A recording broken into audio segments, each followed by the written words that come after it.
ఇప్పుడు మన ఆంధ్రప్రదేశ్లో సంచలనం సృష్టించిన సాయి కృష్ణ లాకప్ డెత్ కేసులో ఇంపార్టెంట్ అప్డేట్ ని చూడబోతున్నాం.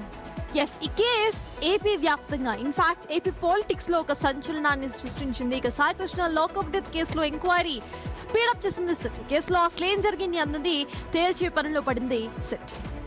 సుప్రీంకోర్టు ఆదేశాలతో మాజీ సీఐ నాగరాజును వారం రోజుల పాటు కస్టడీకి తీసుకుని విచారిస్తున్నారు సిట్ అధికారులు.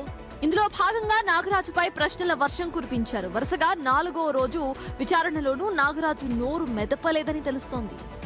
సాయి కృష్ణను మార్కాపురం నుంచి తీసుకొచ్చాక ఏం జరిగింది, సీసీ ఫుటేజ్ ఏమైంది అంటూ ప్రశ్నించారు సిట్ అధికారులు. సాయి కృష్ణతో సంబంధం ఉన్న వ్యక్తులపైన ఆరా తీశారు. అయితే సిట్ ప్రశ్నలకు మౌనమే సమాధానంగా నాగరాజు ప్రవర్తిస్తున్నట్లు సమాచారం. దీంతో సిట్ అధికారుల నెక్స్ట్ స్టెప్ ఏంటి, ఏం చేయబోతున్నారన్నది ఇప్పుడు హాట్ టాపిక్ గా మారింది. పూర్తి సమాచారం అందించడానికి మా ప్రతినిధి శివ మనకి అందుబాటులో ఉన్నారు. శివ, నాగరాజు నోరు మెదపకపోతే సిట్ అధికారులు వ్యూహం ఏంటి? ఇప్పటికే నాగరాజు కస్టడీలో ఏమీ చెప్పడం లేదు అని తెలుస్తోంది.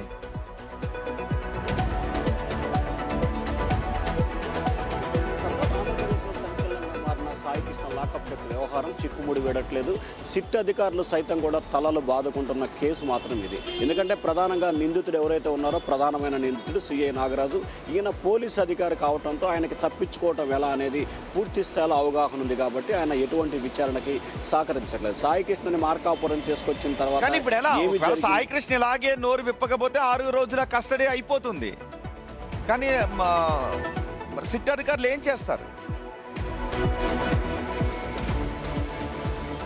కస్టడీ ముగుస్తుంది, మళ్ళీ కోర్టులో తమకు విచారణకు సహకరించలేదు, మరోసారి కస్టడీకి తీసుకుంటామని చెప్పి మరొక పిటిషన్ వేస్తారు. ఆ తర్వాత మరోసారి కస్టడీ చేస్తారు. అయితే 2 సార్లు కస్టడీ తీసుకుని విచారణ గనక సహకరించకపోతే ఖచ్చితంగా కోర్టు డైరెక్షన్స్ ఇస్తుంది. ఎందుకంటే ఏ రకం అవసరమైతే 3rd డిగ్రీ ప్రయోగించైనా సరే చేయాలనేది పోలీసుల ఆలోచనగా కనిపిస్తోంది. ఎందుకంటే కోర్టు దానికి అవకాశం ఉండదు. ఎందుకంటే ఆడియో వీడియో ఒకవేళ నిజంగా మళ్ళీ అక్కడ ఇప్పటికే నాగరాజు 3rd డిగ్రీ కేసులోనే అరెస్ట్ అయి ఉన్నారు. మళ్ళీ నాగరాజుపై పోలీసులు అలాంటి 3rd డిగ్రీని ప్రయోగిస్తే ఆ పోలీసులు ఇబ్బందులు పడే అవకాశం ఉంటుంది. బహుశా ఆల్రెడీ ఇప్పటికే ఉన్న టెక్నికల్ ఎవిడెన్స్తో నాగరాజు నోరు విప్పకపోయినా ఆల్రెడీ ఇప్పటికే సేకరించిన టెక్నికల్ ఎవిడెన్స్తో నాగరాజును ఫిక్స్ చేసే అవకాశం ఉందేమో, రైట్? అంటే డెడ్ బాడీ లేదు కాబట్టి దీంట్లో ఫిక్స్ చేసే అవకాశం కూడా కనిపించలేదు. డెడ్ బాడీ కనుక దొరికితే సిఐ నాగరాజుకు సంబంధించి పూర్తి స్థాయిలో పాత్ర ఉందనేది రికార్డెడ్గా లభించే అవకాశం.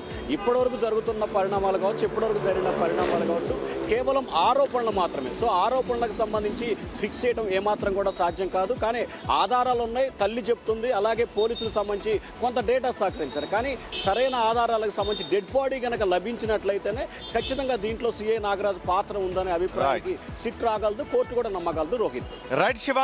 అదే సత్తాజ్, ఈ కేసులో ప్రధానంగా ఆ పర్టికులర్ టైంలో సీసీ ఫుటేజ్ ఎందుకు మాయమైంది అన్నదానికి ఆన్సర్ చెప్పాలి.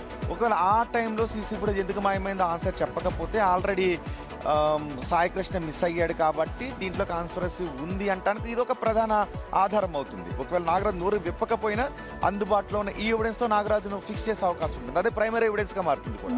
సో ఇటు సిట్ అధికారులు తీసుకున్న కస్టడీ ఇంకొక 2 రోజుల్లో ముగియబోతోంది. అనంతరం కూడా కస్టడీని పొడిగించే అవకాశం ఉందా అనేది కూడా కోర్టులో